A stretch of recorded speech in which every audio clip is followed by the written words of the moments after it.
சுத்திகரிக்கப்பட்ட எரிபொருள் அடங்கிய கப்பலை இலங்கைக்கு அனுப்புவதற்கு சீன அரசாங்கம் இணக்கம் தெரிவித்துள்ளது.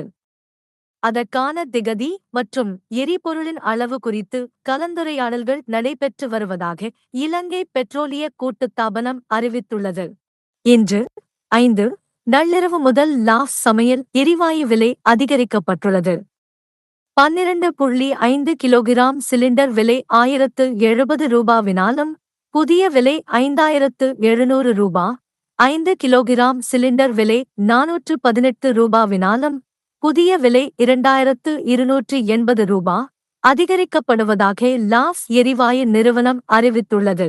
மத்திய, சப்ரகமுவா, ஊவா, தென், வடமத்திய மாகாணங்கள் மற்றும் அம்பாறை மாவட்டத்திற்கு பலத்த மின்னல் தாக்கம் தொடர்பில் எச்சரிக்கை விடுக்கப்பட்டுள்ளது.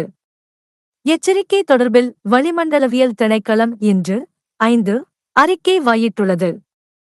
இதேவேளை மத்திய, சப்ரகமுவா, ஊவா மாகாணங்கள் மற்றும் பொலன்னறுவை மாவட்டத்தில் இன்று 50 மில்லிமீட்டர் மழை பெய்யக்கூடும் என வளிமண்டலவியல் திணைக்களம் எதிர்வு கூறியுள்ளது. மேல், சப்ரகமுவா, மத்திய, தென், ஊவா, கிழக்கு, வடமத்திய மாகாணங்களில் பிற்பகல் 2 மணிக்கு பின்னர் மழை அல்லது இடியுடன் கூடிய மழை பெய்யக்கூடும் என திணைக்களம் தெரிவித்துள்ளது.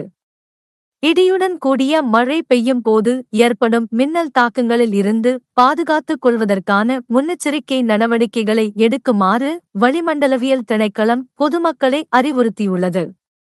இதனிடையே, இரத்தினபுரி மாவட்டத்தின் கொலொன்ன மற்றும் இரத்தினபுரி பிரதேச செயலக பிரிவுகளுக்கு விடுக்கப்பட்ட 1ஆம் கட்ட மண்சரிவு அபாய எச்சரிக்கை தொடர்ந்தும் அமுலில் உள்ளது. இன்று 5 நள்ளிரவு முதல் அமுலாகும் வகையில் சமையல் எரிவாயு விலைகள் அதிகரிக்கப்படவுள்ளதாக லிட்ரோ நிறுவனம் அறிவித்துள்ளது. 12.5 கிலோகிராம் சிலிண்டர் 775 ரூபாவினாலும் புதிய விலை 4765 ரூபா, 5 கிலோகிராம் சிலிண்டர் 308 ரூபாவினாலும் புதிய விலை 1910 ரூபா, 2.3 கிலோகிராம் சிலிண்டர் 140 ரூபாவினாலும் புதிய விலை 890 ரூபா அதிகரிக்கப்படவுள்ளதாக லிட்ரோ எரிவாயு நிறுவனம் அறிவித்துள்ளது. இயேசு கிறிஸ்து மரணத்தை ஜெயம் கொண்ட உயிர்ப்பை எடுத்துரைக்கும் உயிர்த்த ஞாயிறு இன்று 5 அனுஷ்டிக்கப்படுகின்றது.